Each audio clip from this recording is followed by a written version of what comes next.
Assalamualaikum warahmatullahi wabarakatuh. Waalaikumsalam warahmatullahi wabarakatuh. Waalaikumsalam warahmatullahi wabarakatuh. Selamat malam, yang terhormat Bapak Kepala Sekolah SMA Negeri 21 Kota Bekasi, yaitu Bapak Dr. Anis Muhammad Ilyas, Wakil Kepala Sekolah Bidang Kurikulum, Wakil Kepala Sekolah Bidang Kesiswaan, Wakil Kepala Sekolah Bidang Sarana Prasarana, beserta seluruh staf dan untuk para peserta webinar yang telah menghadiri webinar pada kali ini. Puji syukur kita panjatkan kehadirat Tuhan Yang Maha Esa, karena atas rahmat dan karunia-Nya, kita dapat berkumpul dalam acara webinar yang bertemakan Diseminasi Aksi Nyata Modul 1.4 tentang Budaya Positif. Perkenalkan, saya Najwa Septi Ramadhani sebagai moderator pada webinar kali ini. Saya akan memandu jalannya acara dan memastikan diskusi berjalan dengan lancar.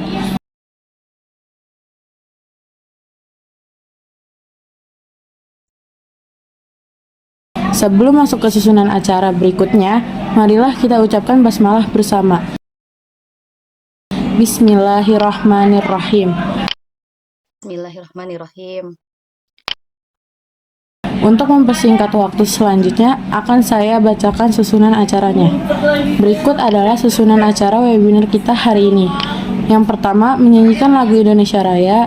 Yang kedua, sesi pembukaan, yaitu sambutan dari Bapak Kepala Sekolah SMA Negeri 21 Kota Bekasi. Yang ketiga, materi utama sekaligus diskusi. Yang keempat, penutup.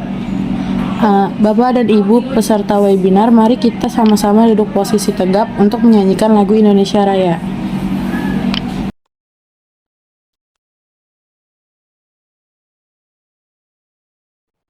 Mohon maaf Bapak dan Ibu, sebentar ada kendala teknis dari saya. Tunggu sebentar.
Terima kasih, silakan kembali ke duduk yang nyaman.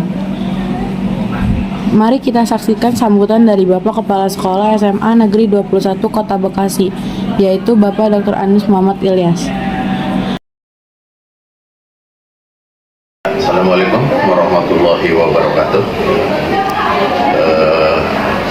Bersama saya Kepala SMA Negeri 21 Kota Bekasi, Muhammad Ilyas.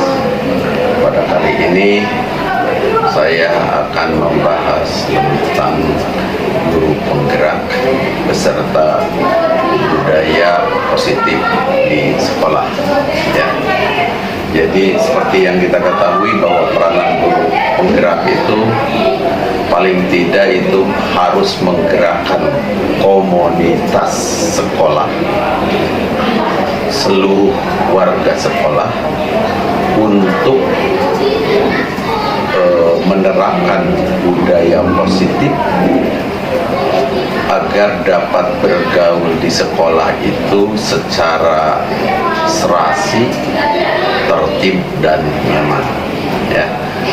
Budaya-budaya sekolah yang diterapkan di sekolah itu pada prinsipnya itu diambil daripada norma-norma dan budaya-budaya yang ada di masyarakat, yang diserap dari budaya-budaya bangsa Indonesia.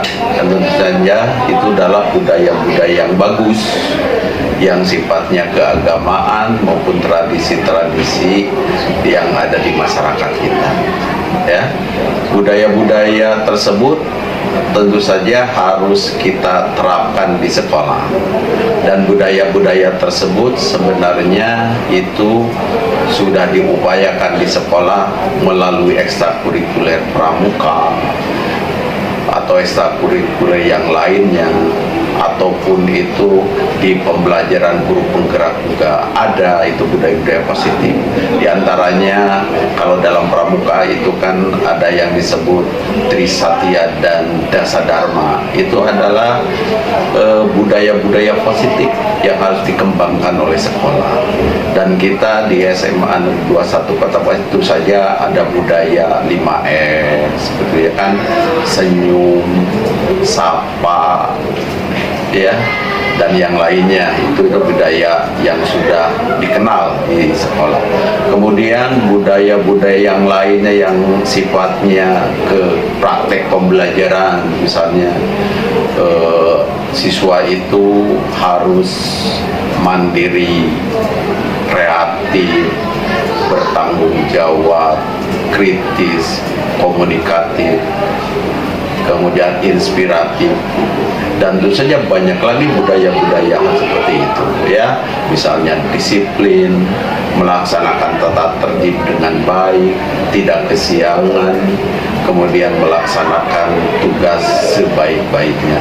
Itu barangkali jadi peranan guru penggerak dalam hal ini adalah sebagai harus memberi contoh kepada warga SMA Negeri 21 Kota Bekasi, dan tentu saja harus menggerakkan semua warga Kota Bekasi agar siswa-siswa dan warga itu melaksanakan budaya positif yang ada di SMA Negeri 21 Kota Bekasi.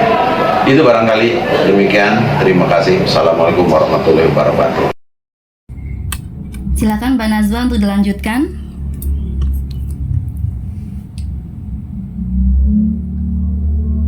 Sebentar, Bu.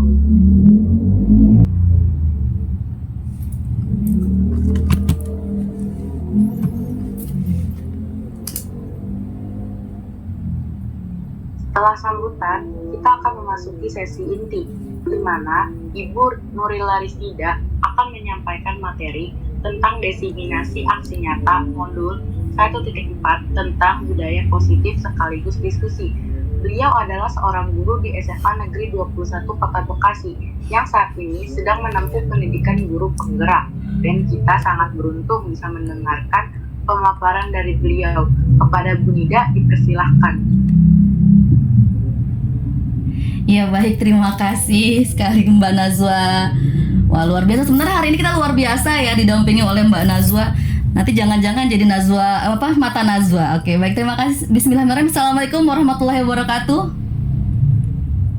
Waalaikumsalam warahmatullahi wabarakatuh. Baik Bapak-bapak dan Ibu-ibu, Masya Allah luar biasa, senang bisa bertemu di webinar kali ini. Mohon maaf sekali ya, tadi ada kesalahan teknis. Kemungkinan laptop saya ternyata sudah tidak kuat lagi untuk melakukan gomit tanda-tanda lem biru sepertinya ini ya. Jadi harus segera lempar beli baru. Baik Bapak dan Ibu, izinkan saya untuk share materi yang akan kita bahas hari ini. Tapi saya harap Bapak dan Ibu semuanya dalam kondisi sehat, kondisi bahagia, karena saya inginnya, karena kita budaya positif, maka kita harus dalam keadaan juga yang positif. Seperti tadi ketika saya bingung, ternyata saya masih bisa. Terima kasih juga untuk sahabat saya Pak Iswadi yang sudah membantu untuk membuat saya tidak deg-degan begitu ya untuk mengarahkan tadi video dari Bapak Kepala Sekolah. Mohon maaf, ini sepertinya bermasalah lagi. Saya ingin membuka dulu materi saya sebentar. Tadi sudah terbuka tapi sepertinya belum muncul, belum terbaca di share-nya Gomit. Saya kurang paham. Coba Bapak dan Ibu, mohon maaf, saya minta lagi koreksi kalau seperti ini sudah muncul belum ya Bapak dan Ibu?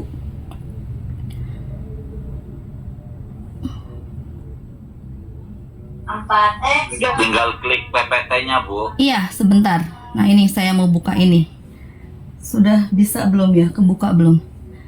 Belum ya Bapak dan Ibu ya? Sepertinya tidak naik ini PPT saya lagi. Ada apa Itu ya? sudah ada, Bu, tinggal PPT-nya diklik. Iya, sudah ada sharingnya, sudah ada tuh. sudah ada sharingnya ya Pak Isya? Sudah ada, jadi tinggal diklik, sebentar dia keluar. Iya, sebentar. Nah, ini soalnya hilang lagi di choose what to share saya. Sebentar Pak Isya. Karena ini kok kenapa tiba-tiba hilang lagi begitu. Saya juga nggak ngerti kenapa di share-annya itu bermasalah lagi. Sebetulnya di sini pilihan saya sudah ada, tapi kenapa tidak muncul lagi ininya? Sebentar, saya ulangi lagi untuk memilih materi saya.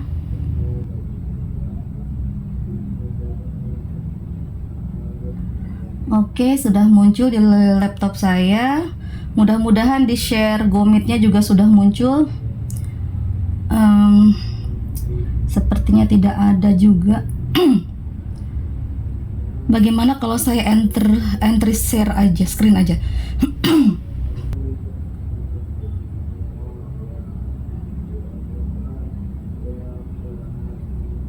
Ini sepertinya seperti tadi lagi ya. Sudah masuk ya, Bapak dan Ibu? Baik, bismillahirrahmanirrahim. Saya ulangi dulu sebentar.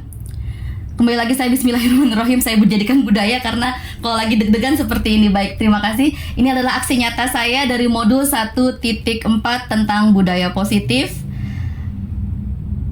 Masih bersama saya Nurila Risnida dari SMA Negeri 21 Kota Bekasi, CGP Angkatan 11, yang akan membahas tentang budaya positif ya. Nah, di budaya positif itu kita akan membahas ada 6 posisi, yaitu disiplin positif, motivasi perilaku manusia, keyakinan sekolah atau kelas, kebutuhan dasar manusia, posisi kontrol, dan segitiga restitusi. Nah, teman-teman, yang saya inginkan di dalam materi kali ini atau diskusi kali ini, saya inginnya langsung aja, jika teman-teman merasa bahwa oh iya saya pernah melakukan ini, langsung aja sharing dengan saya. Jadi saya tidak ada nanti tanya jawab mungkin di akhir, tapi kita langsung aja. Kalau memang pembahasan yang saya berikan terlalu cepat juga boleh langsung diinterupsi aja bahwa tolong jangan terlalu cepat. Silahkan angkat tangannya, tidak apa-apa karena saya menggunakan 2 device, jadi saya tahu nanti siapa yang angkat tangan. Seperti itu ya. Kita mulai ya teman-teman ya. Nah, kita akan masuk ke dalam disiplin positif dan nilai-nilai kebajikan universal. Dari disiplin positif ini kita ada 3 teori, yaitu teori kontrol, makna disiplin, dan nilai-nilai kebajikan. Apa itu teori kontrol? Nah, ini kita akan masuk ke dalam penjelasannya. Jadi teori kontrol itu maaf sebentar. Oke. Ada 2 tokoh di dalam teori kontrol, yaitu Dr. William Glasser dan Stephen R. Covey. Di mana teori kontrol ini itu merupakan teori psikologi yang mengajarkan bahwa individu memiliki kemampuan untuk mengendalikan dan merancang kehidupan mereka sendiri menuju kepuasan dan kebahagiaan. Ada 5 kebutuhan dasar manusia, yaitu bertahan hidup, kasih sayang dan koneksi sosial, kemerdekaan dan kendali, kebahagiaan dan kepuasan, serta makna dan tujuan. Nah, ini teman-teman, kalau 5 kebutuhan dasar ini tidak terpenuhi, maka mereka akan mengalami ketidakpuasan dan stres, gitu ya. Kemudian setiap individu harus berusaha untuk mencapai kualitas perasaan yang positif dalam hidup mereka yang melibatkan memenuhi kebutuhan dasar mereka secara seimbang. Jadi kalau di 5 kebutuhan dasar ini ada 1 aja yang ternyata tidak terpenuhi, nah ini yang akan membuat kita itu tanpa kita sadari itu kita akan merasakan stres atau ketidakpuasan. Nah, sekarang teman-teman, saya minta sama teman-teman tolong dijawab. kira-kira ketika saya mengatakan kata disiplin, apa yang terlintas? Mungkin boleh teman-teman yang angkat tangan begitu. Kalau saya lihat di sini tadi Bu Alfi sudah angkat tangan ya. Silakan teman-teman. Maaf kepencet. Boleh yang lain mungkin. Pak Is, ya silakan Pak Is. Apa yang ada dalam benak Pak Is ketika saya mengatakan kata disiplin? Kalau saya ya sesuai dengan apa yang saya alami ya. Saya berangkat ngajar sampai sekolah itu jam 6:30 kurang. Kan masuk jam 7. Ya. Nah, 6:30 kurang saya sudah di sekolah. Oke. Itu satu. Nomor 2, kalau jam 7 masuk, jam 7 kurang saya sudah di kelas. Oke. Tuh, jadi menurut saya ya, disiplin seperti itu dan saya lakukan dengan senang hati Ya. tanpa ada Paksaan, betul. walaupun gajinya kecil saya lakukan karena kan itu bagian dari karakter saya gitu. Iya, betul. Saya disiplin seperti itu. Terima Good. kasih. Terima kasih Pak Is, Oh. good banget. Ya, karena kan saya dapat predikat guru terdisiplin di sekolah. Oh, mantap. Nanti dapat lagi ya Pak, insya Allah ya Pak ya. Baik, teman yang lain mungkin silakan selain Pak Is, apa yang terbayang di benak teman-teman ketika mendengar kata disiplin? Ada yang mau mengangkat tangan lagi? Silahkan.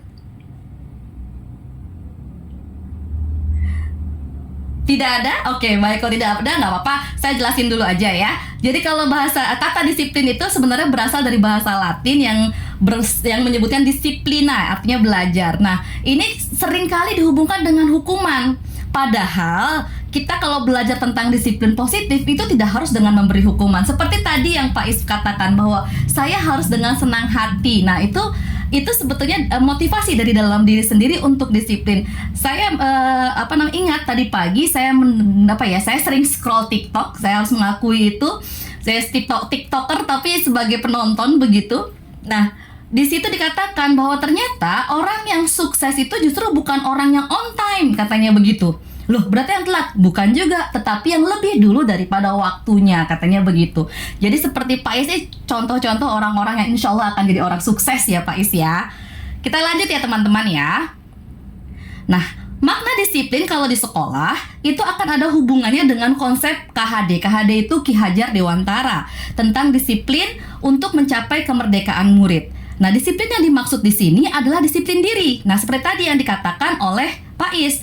Nah, sebagai pendidik, tujuan kita itu justru untuk menciptakan anak-anak yang memiliki disiplin diri sehingga mereka bisa berperilaku dengan mengacu pada nilai-nilai kebajikan universal dan memiliki motivasi intrinsik. Jadi, motivasi yang muncul dari dalam dirinya itu yang harus kita ciptakan pada anak-anak kita. Itulah makna disiplin yang sesungguhnya. Baik, kita akan lanjut lagi masuk ke nilai-nilai kebajikan. Nah, di sini ada beberapa nilai-nilai kebajikan, tapi saya hanya akan membahas yang berhubungan dengan profil pelajar Pancasila. Karena saat ini linear sekali dengan kurikulum merdeka atau dalam kurikulum merdeka itu ada yang disebut dengan project P5 ya. P5. Nah, kenapa saya bahasnya hanya ini, yang lainnya saya rasa nanti kita akan lewat secara cepat saja, tetapi yang saya akan sedikit tegaskan adalah di profil pelajar Pancasila. Ini dia bunyi dari profil pelajar Pancasila. Yang pertama, beriman bertakwa kepada Tuhan Yang Maha Esa dan berakhlak mulia. Kalau kita lihat di sini yang pertama, beriman bertakwa kepada Tuhan Yang Maha Esa dan berakhlak mulia, tentunya ini sesuai dengan Pancasila, sila pertama. Jadi kalau saya dengar kemarin beberapa waktu yang lalu ada berita tentang paskibraka tidak boleh berhijab. Nah, sepertinya dia harus kembali belajar profil pelajar Pancasila, atau mungkin jiwanya bukan jiwa Pancasila. Kemudian mandiri, bernalar kritis, berbinekaan global, berkebinekaan global, bergotong royong dan kreatif ya. Nah, inilah adalah profil pelajar Pancasila yang diharapkan di 10 tahun yang akan datang. Itu yang akan kita harapkan dari anak-anak kita ke depannya begitu. Jadi memiliki jiwa-jiwa seperti ini. Oke, baik teman-teman, kita akan lanjut. Nah, yang berikutnya saya akan cepat saja, silahkan dibaca saja. Ini adalah nilai-nilai dari yang tadi saya sebutkan selain dari nama profil pelajar Pancasila. Oke, ini ada 9 pilar karakter, petunjuk seumur hidup dan keterampilan hidup. Nah, ini ada keterampilan hidup, kemudian petunjuk seumur hidup dan keterampilan hidup. Lalu yang terakhir ada the 7 essential virtues. Ya, ini sepertinya yang terakhir. Oh, enggak nih, The Virtues Project. Nah, ini sebetulnya sama intinya dari nilai-nilai kebajikan. Oke, baik, sekarang kita akan masuk ke motivasi perilaku manusia. Sampai sini dulu teman-teman. Adakah yang ingin berbagi cerita tentang entah profil pelajar Pancasila atau mungkin yang lainnya? Silahkan angkat tangannya terlebih dahulu teman-teman. Ada yang ingin berbagi?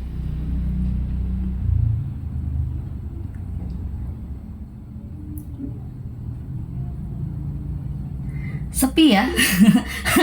Kembali Faiz, mangga Faiz. Ya, daripada nggak ada yang ini ya saya lagi lah. Iyalah, Ya. makasih Faiz. Tapi Bu Nida jangan cepet-cepet materinya. Oh iya, mohon maaf, makanya tadi kan saya bilang. Oh, santai. Iya, oke. Sambil belajar, Bu. Baik. Kalau kecepatan bilang, makanya tadi saya bilang. Saya orangnya kalau ngomong cepet Faiz, mohon maaf. Saya rem nanti deh ke belakangnya. Nih, daripada nggak ada yang iniin, saya lagi ya nggak apa-apa ya. Boleh banget. Jadi begini ya, motivasi itu kan sebenarnya dibagi jadi dua. Ada motivasi intrinsic, extrinsic. Gitu. Betul. Nah, kalau pengalaman saya sebagai guru nih, saya ngajar siswa gitu ya. Iya. Itu kan siswa itu ketika dia ingin dia belajar gitu ya, pasti punya dua motivasi ini, intrinsik dan ekstrinsik gitu. Betul. Tetapi yang paling penting itu adalah suri toladan uswatun hasanah. Itu artinya ketika kita ingin murid kita disiplin, ya kita sebagai guru harus disiplin. Betul. Gitu. Walaupun kita tetap memberikan motivasi ekstrinsik. Motivasi ekstrinsik contohnya kan, kalau kalian disiplin di mata pelajaran saya tak kasih nilai bagus. Ya. Gitu kan. Kalau kalian aktif di pelajaran saya, kamu tak kasih hadiah kan gitu kan ya. Ya. Itu kan ekstrinsik gitu ya. Betul. Tetapi ya itu semuanya tidak akan bisa maksimal kalau tidak ada suri toladan dari guru. Ibaratnya guru kencing Berdiri. murid kencing berlari. Oke. Sebenarnya tuh masalahnya itu adalah itu. Ya Nabi kan sudah mengajarkan uswatun hasanah. Sehebat apapun teori motivasi, sehebat apapun teori disiplin, kalau gurunya tidak mencontohkan kedisiplinan itu, rungkat. Bener deh, saya Siap. ngomong beneran. Iya. Saya tanya guru agama tuh Bu Alfi. Coba. Iya, oke. Jadi sebenarnya kunci sekolah sukses disiplin tuh gampang. Iya. 90% gurunya disiplin. Udah dah, itu mah pasti beneran dan murid kita disiplin semua. Terima kasih. Ya, terima kasih Faiz. Betul Faiz. Jadi memang kita harus mencontohkan terlebih dahulu ya Faiz ya. Luar biasa Faiz. Memang kalau kita mencontohkan itu sebenarnya gampang juga sih menularkannya ke orang lain. Kalau kita tidak mencontohkan justru malah kadang-kadang susah. Apalagi kalau anak sekarang tuh mulai kritis Faiz. Jadi kalau kita nanti bilang, ayo dong kamu harus disiplin, terus dibalikin sama dia, lah ibu gimana lah, itu kan paling sakit ya. Kalau kayak gitu tuh. Betul banget Faiz. Terima kasih. Teman-teman yang lain, ayo dong suaranya dong teman-teman yang lain. Boleh mungkin Bu siapa ya? Atau saya tebak-tebakan nih nanti ya. Bu Ana tuh. Iya boleh Bu Ana, boleh silakan. Iya baik, Mister. Terima kasih sudah memanggil-manggil saya. Dengan semangat Teteh, walaupun dengan kendala apapun kita harus show must go on. Yes. Baik, karena saya dicolek nih ya. Boleh. Terima kasih lo Mister lo. Tadi saya menyimak betul Mister, kalau Mister itu disiplin itu adalah bagaimana kita minta siswa itu disiplin kalau kita tidak menjadi uswatun hasanah yang baik. Betul. Tapi yang perlu diketahui, ketika kita bicara disiplin, tadi sudah Bu Nurila singgung, sebenarnya disiplin itu adalah sebuah belajar ya. Miskonsepsinya ya, yang sekarang yang sebenarnya sebelum-sebelumnya ini terjadi itu adalah miskonsepsi. Ketika murid, terutama siswa mendengar disiplin itu dimaknai adalah sebuah aturan, taat, tata tertib dan lain sebagainya. Ya, hukuman lah ya. Kalau dari sisi pandang saya sebagai guru memaknai sebuah disiplin dalam sebuah teori kontrol tadi atau choice theory yang dikemukakan oleh William Glazer, bahwasanya setiap individu memiliki kendali penuh atas perilaku mereka. Perilaku kita baik yang dianggap positif maupun negatif, ya kan? Ada pilihan yang kita buat untuk memenuhi kebutuhan dasar kita. Jadi pastikan ketika murid melakukan sesuatu, pastinya yang mengontrol itu adalah dirinya, bukan kita. Yes. Sehingga miskonsepsinya adalah guru dapat mengontrol murid. Ya. Seringkali kita berpikir bahwasanya guru memiliki kuasa penuh untuk mengendalikan perilaku siswa. Padahal kalau di dalam teori kontrolnya Glaser, kita hanya bisa mempengaruhi, tidak memaksa. Seperti itu.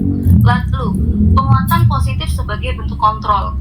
Memberikan hadiah atau pujian yang tadi Mister singgung terkait motivasi eksternal seringkali dianggap sebagai cara efektif untuk mengubah perilaku. Namun, dalam jangka panjang, hal ini bisa membuat individu menjadi tergantung pada eksternalisasi penghargaan. Ya. Jadi ketika siswa mau mengerjakan pelajaran bahasa Indonesia Buana dengan bahagia karena nanti nilainya dijamin di atas KKM. Nah, seperti itu misalnya. Nah, yang terakhir itu adalah kita sebagai guru kadang memberikan kritik dan rasa bersalah sebagai sebuah motivasi. Memarahi atau membuat siswa merasa bersalah seringkali dianggap sebagai cara untuk mendisiplinkan. Padahal hal ini justru dapat merusak harga diri dan motivasi belajar siswa.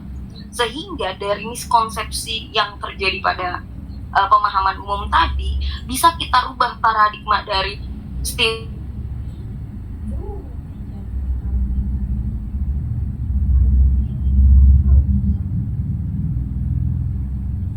respon otomatis stimulus kontrol. Pandangan ini tuh sebenarnya lebih menekankan pada pilihan internal individu dalam merespon stimulus. Kita bisa memiliki kemampuan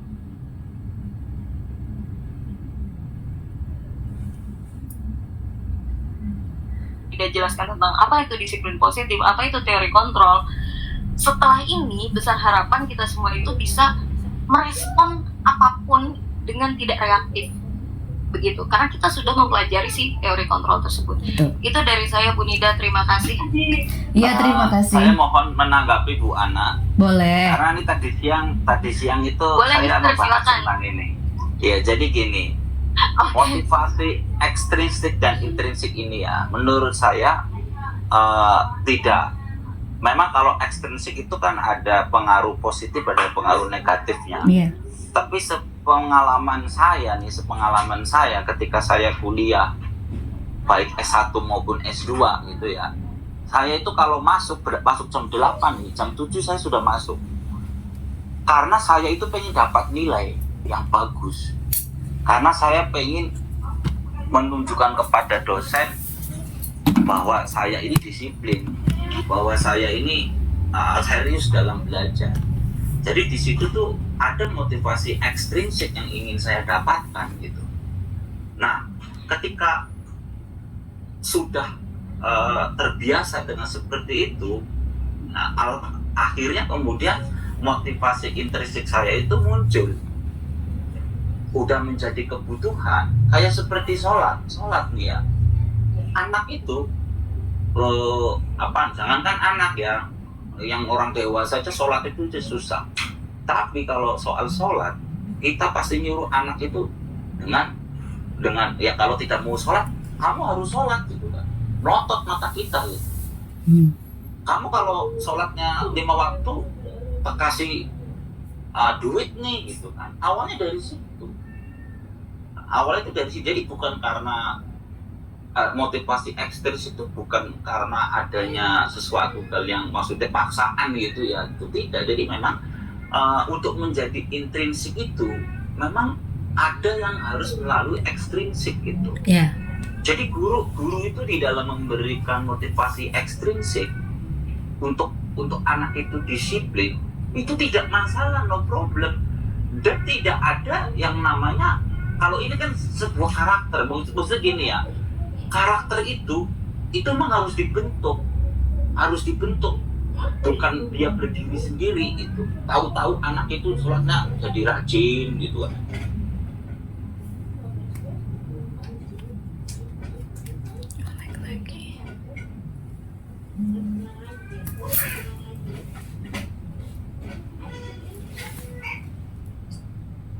Gitu ya, gitu.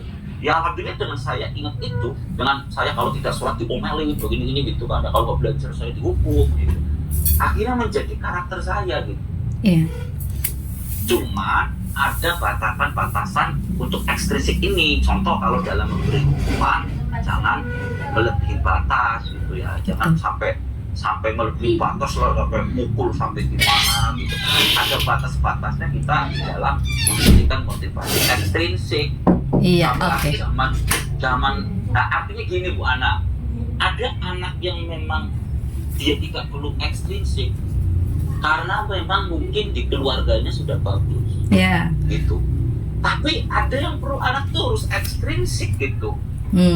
Itu saya namanya tidak berarti saya menentang teori ini ya. Iya. Tapi kita Nanti kan sebagai Mister. guru Ya, paham. Ya, oke. Saya maksudnya itu harus bisa gini, pola asuh orang tua itu ada 3, ada permisif, ada otoriter, ada demokratis. Orang tua itu kapan dia harus permisif, kapan dia harus otoriter, kapan harus demokratis, itu tahu waktunya. Gitu Bu Ana, terima Iya, kasih. Oke, baik. Bagus Mister, saya sepakat. Izin menanggapi ya Teh. Boleh. Meluruskan mungkin Ya. ya ini sebenarnya saya tidak menyangkal terhadap tadi teori Teori, yang Mister ya. sampaikan terkait motivasi eksternal. Nanti mungkin akan dijelaskan oleh Bu Nida bahwasanya memang betul di dalam teori motivasi perilaku manusia itu diantaranya ada 3 ya. Yang eksternal pertama itu adalah orang melakukan sesuatu itu karena menghindari sebuah Ketidaknyamanan. hukuman, Iya, atau betul. ketidaknyamanan. Nanti yang kedua untuk mendapatkan imbalan atau penghargaan dari orang lain. Berarti nanti yang tahap akhirnya, jadi ketika kita tadi yang Yang dua, ya betul. baru nanti untuk menjadi orang yang diinginkan menghargai diri sendiri. Berarti Iya. saya sepakat sekali dengan Mister bahwasanya untuk mencapai di dalam motivasi internal itu memang harus melalui dari teori motivasi eksternal itu sendiri. Dan Iya. saya menyepakati betul Mister. Mungkin memang sama seperti di dalam guru penggerak gitu.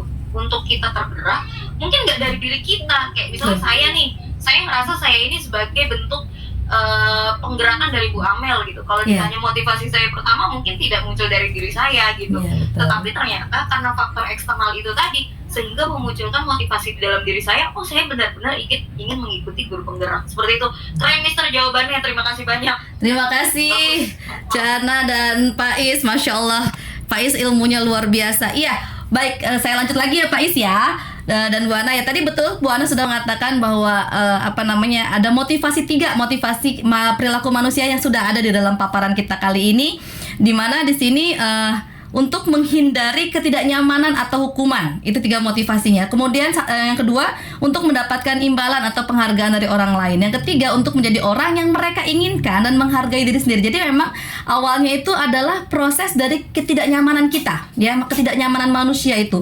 Jadi kita menghindari ketidaknyamanan. Kemudian ada yang untuk mendapatkan imbalan. Ya, tadi misalkan kayak tadi Pak Is mengatakan bahwa kalau dia berperilaku baik atau nilainya disiplin baik di bahasa Inggris, saya akan berikan nilai yang terbaik. Nah, dia juga akan mendapatkan imbalan. Namun yang diharapkan adalah yang jadi akhirnya yang ketiga, untuk menjadi orang yang mereka inginkan dan menghargai diri sendiri dengan nilai-nilai yang mereka percaya. Saya juga sepakat dengan Bu Ana bahwa saya juga sebenarnya mengikuti guru penggerak pun dengan motivasi dari eksternal ya, bukan intrinsik ya, tapi ekstrinsik.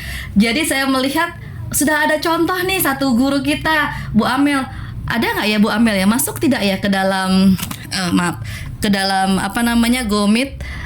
Nah, beliau ini yang memberikan jadi sebuah semangat begitu buat saya pribadi bahwa oh iya ya, kita tuh harus melakukan sesuatu yang berubah, bergerak. Kita harus terus memotivasi diri kita untuk menjadi yang lebih baik lagi dari hari ke harinya. Nah, itu adalah motivasi perilaku manusia secara umumnya. Baik, selanjut ya. Kalau begitu, tadi ini sudah motivasi perilaku manusia. Kemudian kita akan masuk ke keyakinan kelas. Nah, di dalam sekolah atau di kelas, sebentar saya geser dulu ininya menghalangi tulisan. Nah, di sini kalau keyakinan kelas itu bersifat lebih abstrak. Jadi sebetulnya setelah ada motivasi tadi, lalu kita beri keyakinan dalam kelas kita. kita bikin sebuah peraturan gitu ya. Tapi peraturan di sini bukan peraturan yang seakan-akan mengikat atau jadi membuat anak itu merasa bahwa aduh saya takut. Nah, enggak. Makanya di sini sifatnya lebih abstrak daripada peraturan. Nah, biasanya ini berupa pernyataan-pernyataan universal, kemudian senantiasa dalam bentuk positif. Contoh, yang misalnya jangan datang terlambat. Nah, itu adalah kalimat negatif. Kita rubah menjadi kalimat positif, yaitu datang tepat waktu. Nah, ini kan juga ada hubungannya nanti dengan disiplin, begitu ya. Kemudian yakinan kelas ini hendaknya tidak terlalu banyak, karena kadang-kala kalau terlalu banyak malah semakin bingung gitu. Makanya kita buatlah yang benar-benar dirasa sangat-sangat penting, sehingga nanti betul-betul bisa membuat warga kelas itu termotivasi untuk bisa menaati itu, dan kemudian didirikan sebuah disiplin yang akhirnya ketika disiplin positif itu berjalan, ini bisa menjadi budaya yang positif gitu ya. Nah, sebaiknya sesuatu yang dapat diterapkan di lingkungan tersebut. Jadi memang ada hubungannya dengan lingkungan, ya artinya tidak keluar dari jalurnya begitu. Kemudian setiap warga kelas hendaknya ikut berkontribusi dalam pembuatan keyakinan kelas. Jadi keyakinan kelas ini atau keyakinan sekolah itu ya harus dibuat bersama-sama. Jangan hanya berdasarkan pimpinan atau kalau di kelas berarti gurunya atau walasnya begitu. Karena kalau kayak begitu nanti yang 3 motivasi tadi akhirnya hanya yang nomor satunya aja yang berjalan, yaitu untuk menghindari hukuman. Tidak ada rasa dari dalam dirinya. Kalau seperti itu yang ada, nanti lama-kelamaan bukannya budaya positif yang muncul, tapi justru malah akhirnya pembangkangan seperti itu. Itu sih yang saya ini ya. Lalu keyakinan ini juga harus ditinjau dari waktu ke waktunya. Ini untuk keyakinan sekolah atau keyakinan kelas. Jadi jangan setahun dibuat, oh ya udah nanti tahun berikutnya itu aja pakai lagi, oh itu aja. Kenapa harus terus ditinjau? Karena memang dari waktu ke waktu, kalau di kelas jelas anak yang ada di kelas itu berbeda-beda setiap tahunnya dengan karakter-karakter yang berbeda. Kalau guru gimana kan? Kalau guru sama aja. Betul, guru itu sama aja. Tetapi masalahnya kebutuhan kita kan tidak sama dari tahun ke tahunnya. Nah, inilah yang harus ditinjau kembali. Bahkan kalau perlu jangan tahun ke tahun, baiknya sih semester per semester, sehingga akhirnya nanti kita punya sebuah keyakinan yang benar-benar membuat kita menjadi manusia yang jauh lebih baik lagi dari hari ke harinya, begitu. Baik, kita lanjut ya. Saya tadi melihat sepertinya gurunda kita, Ibu Amel, sudah muncul di dalam webinar ini.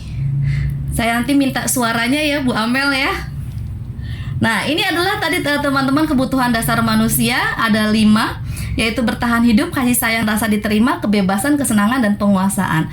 Nah, ini sebetulnya kebutuhan dasar manusia itu secara umum, tidak hanya siswa, tapi juga semuanya, karena semua butuh hidup. Contoh bertahan hidup ya makan, gitu ya. Kemudian kasih sayang dan rasa diterima. Nah, ini yang kadangkala anak-anak kita itu saya merasa kadangkala ada kekurangannya di dalam kasih sayang dan rasa diterima. Makanya kadang kita melihat ada anak-anak yang minderan misalnya gitu, karena dengan kekurangan dia, karena dia merasa bahwa saya tidak berbeda dengan yang lain sehingga akhirnya saya tidak diterima. Nah, ini adalah satu hal yang penting, kasih sayang dan rasa diterima ini oleh kita berikan kepada anak-anak kita, dan kita juga harus bisa memberikan itu. Lalu kebebasan, kesenangan, dan penguasaan. Sebenarnya ini nanti ada hubungannya dengan pembelajaran yang berpihak kepada murid. Kalau kita tarik di sekolah ya, dengan kebebasannya, dengan kesenangan dan penguasaannya dia, sehingga dia bisa menunjukkan siapa dirinya dengan potensinya yang ada begitu. Kalau untuk bertahan hidup, rasanya kalau di sekolah mungkin tidak terlalu banyak, karena memang dia untuk kita izinkan dia untuk bisa jajan di kantin, dari memenuhi kebutuhan hidupnya lah sebetulnya itu juga sudah bisa masuk ke bertahan. Kasih sayang inilah yang kita berikan kepada anak-anak. Mereka merasa bahwa sekolah itu kalau bisa jadi rumah kedua, dan tempat ekspresi mereka, karena mereka merasa diterima di sana serta punya kebebasan. Kesenangannya yang mereka sesuai dengan apa yang mereka inginkan begitu. Sementara kalau penguasaan ya dia merasa bahwa dia sudah bisa menyelesaikan misalkan sebuah masalah atau sebuah tugas yang sesuai dengan kemampuannya. Oke, baik, sampai sini dulu deh. Saya stop lagi. Bagaimana teman-teman, ada yang mau sharing mungkin dengan saya di bagian ini? Silahkan, atau Bu Amalia boleh saya colek Bu Amel. Ya, mohon maaf nih saya terlambat Bu Nida nih, baru Iya. sampai rumah soal. Saya Alhamdulillah. belum ada sih sampai sekarang, sampai sesi ini. Nggak bisa dilanjut aja sama yang lain dulu. Gitu. Oke, baik. Terima kasih Bu Amel. Alhamdulillah masih mengusahakan untuk hadir, luar biasa. Terima kasih. Baik, saya lanjut aja dulu teman-teman ya. Ini sebetulnya. Ntar dulu. Oh, boleh. Mangga, silakan. Ini Bapak dan Ibu yang lain mau menanggapi nggak? Iya, nih teman-teman nih, gimana yang lain? Ayo silakan teman-teman yang lain. Ayo, saya mau nyelek siapa? Enaknya nyelek siapa kita, Pak Is? Pak Vicky tuh, Pak Vicky. Ada Pak Vicky. Oke, boleh Pak Vicky. Oh, kalau tidak salah Pak Vicky sedang menemani istrinya, Pak Is. Oh gitu ya? Iya. Ada itu namanya. Iya, beliau teman yang luar biasa, maka dalam segala kesibukannya masih bisa mendampingi. Kita colek Bu Lala bagaimana? Ini karena berhubungan dengan kesiswaan. Biasanya kebutuhan dasar manusianya bagaimana nih kalau di sekolah? Loh, menghilang. Mana ya Bu Lala ya? Bu Lala? Nah, Maaf Bu Nida, off dulu nih, ribet sama si bocil. waduh. Maaf ya. Oke. Terima kasih Bu Lala. Bagaimana kalau Bu Lia deh? Bu Nida, Ya. oke saya tanggapin. Boleh. Tadi saya sangat tertarik sekali. Jadi kalau kita mau membuat aturan kelas, agreement itu harus dengan kalimat-kalimat yang positif tadi. Ini ya. Jangan terlambat, diganti dengan Datang tepat waktu. Datang tepat waktu. Saya kemarin membuat kesepakatan dengan anak itu, saya pakai jangan terlambat. Oh, masih negatif dong ya Pak Is ya? Kelas, ya. Berarti masih menggunakan kalimat negatif ya? Tapi efektif. Oh gitu.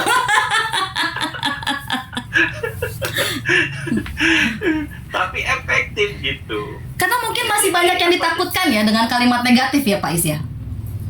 Ya enggak, karena efektif itu karena kita itu datangnya on time. Gitu. Ya. Jadi kesepakatan itu mau dia sifatnya kalimatnya itu positif. Contoh tadi datanglah on time. Lah kalau gurunya nggak datangnya on time gimana? Ya. Berarti tidak hanya berlaku untuk murid ya, gurunya juga harus ya?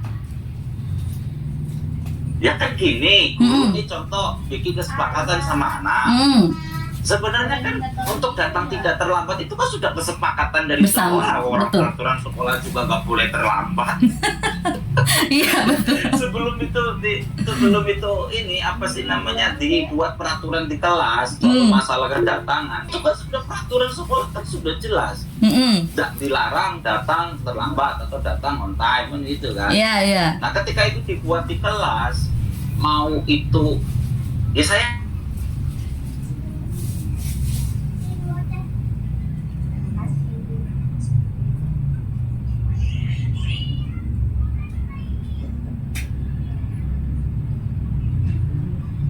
tahu banget bahwa kalimatnya itu harus positif nih kan gitu. Dulunya kanan di dalam ketepatan waktu ya susah.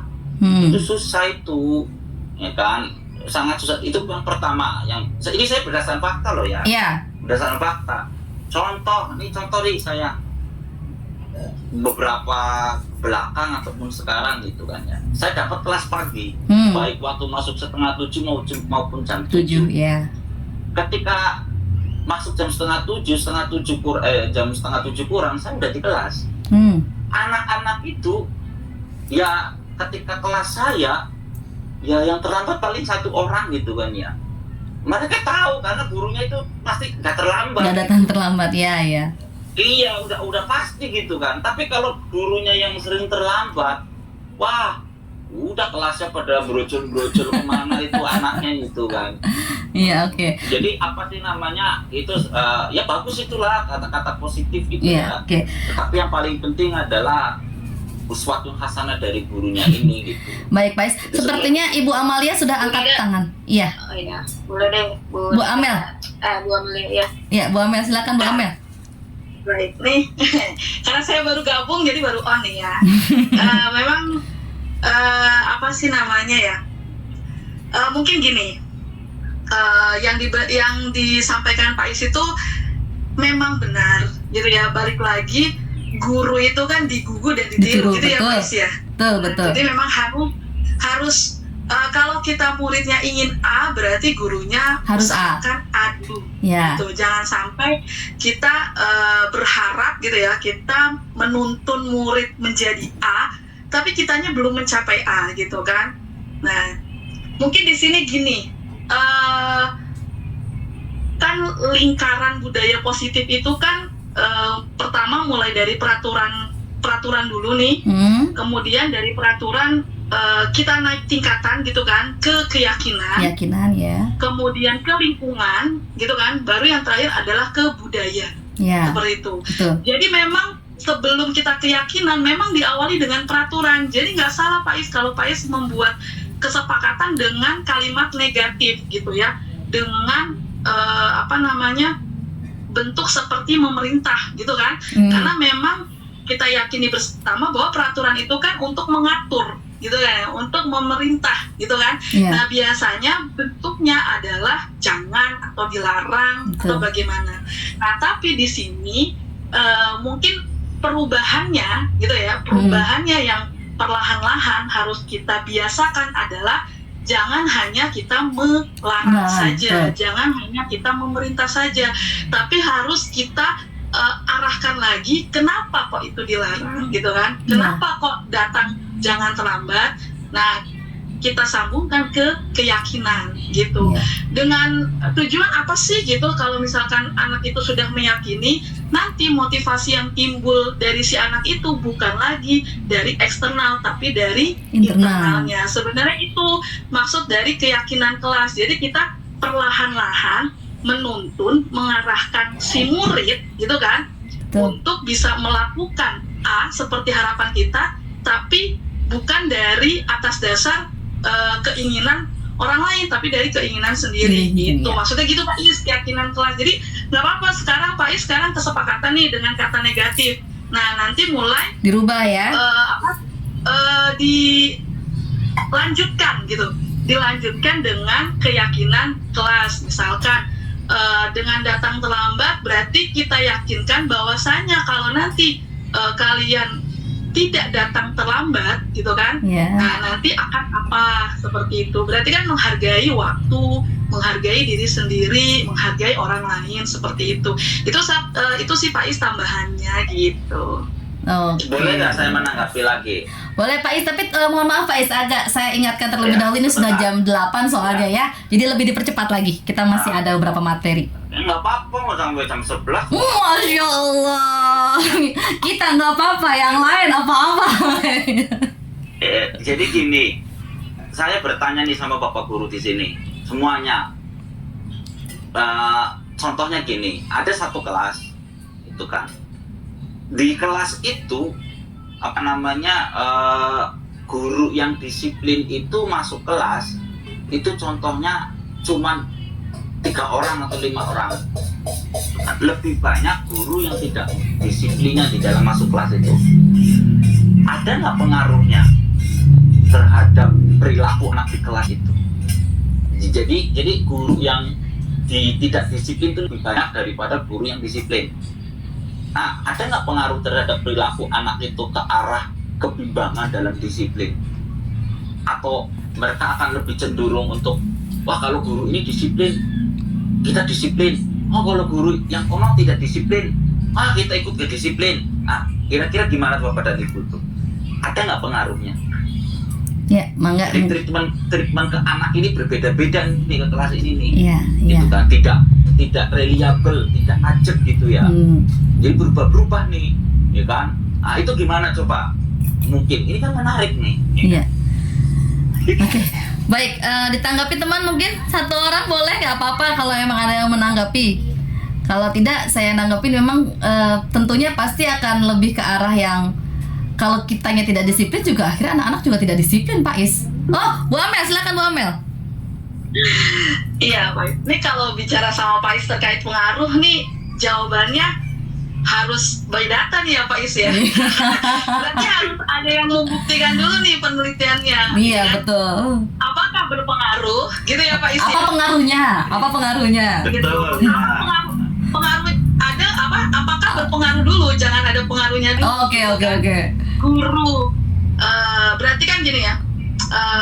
Semakin banyak guru yang tidak disiplin gitu ya Pak Isi ya. Ya. Iya, betul. Betul. Mempengaruhi siswa juga semakin tidak disiplin. Kali gitu ya Pak Isi ya. Iya, betul. Jadi kalau kita mau menjawab pertanyaan itu kan berarti harus ada pembuktinya dulu nih Pak Isi. Betul. Harus diriset itu. Itu harus diriset dulu. Kita nggak bisa Nggak bisa langsung menjawab berarti ya? Harus Menjawabnya. pakai data. Ya udahlah. Ya, ada dua ya Pak Is ya. Hipotesisnya ada dua. Iya, pasti kalau hipotesis selalu 2 kan? Gitu.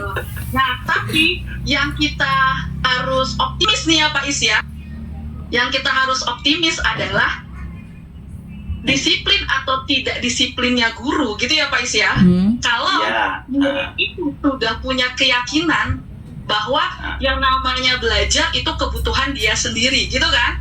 Masuk atau tidak masuknya guru ke kelas, kalau si murid udah punya keyakinan saya belajar itu adalah kebutuhan, kalau saya tidak belajar maka saya tidak mendapatkan sesuatu gitu ya Pak Is ya. Iya. Mungkin nggak akan berpengaruh terhadap murid tersebut. Tapi kalau untuk murid yang dia belum punya keyakinan tapi dia datang ke sekolah atau dia ya hanya menggugurkan kewajiban lah, atau hanya apa ya, masih ada apa ya, masih ada dia datang tuh karena keterpaksaan atau hanya karena ya udah saya emang datang harus gitu kan, atau bagaimana, belum karena dia yakin dia butuh atau bagaimana, ya mungkin akan berpengaruh kan, begitu ya Pak Is ya. Gitu, makanya kan yang diharapkan kita adalah sebagai guru bagaimana kita bisa menuntun, mengarahkan murid gitu kan, supaya dia melakukan hal baik itu dari diri dia sendiri gitu, bukan karena adanya hukuman ataupun karena adanya penghargaan. Itu yang PR kita sebagai guru, yang mungkin salah satunya juga kita yang sebagai guru harus juga mencontohkan seperti itu. Kita melakukan hal baik juga bukan karena hukuman, bukan karena penghargaan, tapi memang datang dari diri kita sendiri. Gitu. Ya, baik. Terima kasih Bu Amel. Pak Is, kita lanjut dulu ya Pak Is ya. Sudah hampir di dekat-dekat terakhir, kita masuk dulu ke posisi kontrol. Karena ternyata untuk bisa mewujudkan itu semua, kita punya peran nih Pak Is. Sebagai guru itu harus memiliki posisi kontrol, di mana ada 5 sebetulnya pilihan kita untuk menjadi posisi kontrol. Bisa sebagai penghukum, bisa menjadi pembuat merasa bersalah, bahkan bisa menjadi teman, pemantau, dan yang paling menarik adalah sebagai manajer. Seperti apa sih posisi itu? Nah, ini yang kita akan bahas. Nah, ini ya. Seorang penghukum biasanya menggunakan hukuman fisik maupun verbal. Jadi, posisi di penghukum ini tidak hanya hukuman fisik, tetapi juga omongan kata-kata. Bahkan kalau menurut saya, kata-kata itu jauh lebih menyakitkan daripada fisik. Ibarat kata kalau fisik itu dipukul biru, kalau kata-kata ini nyelekit di hati susah untuk diobatinya, menurut saya gitu ya. Nah, biasanya orang-orang yang menjalankan posisi penghukum ini senantiasa mengatakan sekolah memerlukan sistem atau alat yang dapat lebih menekankan murid-murid lebih dalam lagi. Nah, ini guru yang menerapkan posisi ini biasanya juga sering mengutamakan atau mengutarakan kalimat-kalimatnya kalimat-kalimat mengancam. Misalnya seperti patuhi aturan saya atau awas gitu. Karena memang dia punya satu prinsip, cara untuk pembelajaran berhasil itu yaitu dengan cara dia. Nah, ini bisa dibilang kalau dulu saya punya contoh guru gitu ketika saya SMP, Ibu Nasution namanya, almarhumah sekarang sudah. Nah, itu sering kali berada di posisi ini. Yang ada yang saya rasakan sebagai murid pada saat itu, saya jadi takut. Bukannya saya menjadi menyenangi pelajarannya itu, tapi saya menjadi takut. Dan saya jadi akhirnya, wah ini PR harus dikerjain nih, karena kalau enggak nanti dimarahin nih. Jadi mengerjakan PR-nya itu motivasinya eksternal lagi ya, ekstrinsik lagi, bukan lagi dari intrinsik ya, karena posisi gurunya berada di posisi ini. Lalu posisi yang merasa membuat merasa bersalah. Sebentar saya naikin lagi ininya. Nah, di sini biasanya guru itu jauh lebih lembut suaranya. Nah, ini biasanya kadang-kadang guru-guru agama, kalau menurut saya sih, ini menurut saya, nanti kita akan diskusi juga ya. Terutama ada guru agama, tadi saya lihat di sini ada Bu Alfi. biasanya begitu. Kenapa? Karena dia seringkali dengan menggunakan kalimat-kalimat yang lembut gitu. Terus kemudian membuat rasa bersalah itu menggunakan keheningan begitu. Tuh kalau misalnya dalam sinetron ada back soundnya gitu, lagu-lagu sedih gitu. Jadi misalnya kalimat-kalimatnya tuh, ibu tuh sangat kecewa sekali dengan kamu. Nah kayak gitu-gitulah. Nah ini memang ini juga menurut saya pembuat merasa bersalah ini juga penting. Kenapa? Karena kadangkala memang kita butuh hal seperti ini untuk menyadarkan diri kita, oh iya ya ternyata saya salah gitu kan. Nah itu butuh. Jadi tidak apa ya jangan suka nyalahin anak, bukan. Tapi memang kita harus menyadarkan juga kepada mereka bahwa memang kamu sedang dalam posisi salah gitu ya. Nah cuma memang di posisi ini biasanya murid itu akan memiliki penilaian diri yang buruk. Makanya kalau hanya kita salahkan anak saja, betul, itu yang akan muncul posisi dia akan menilai dirinya buruk.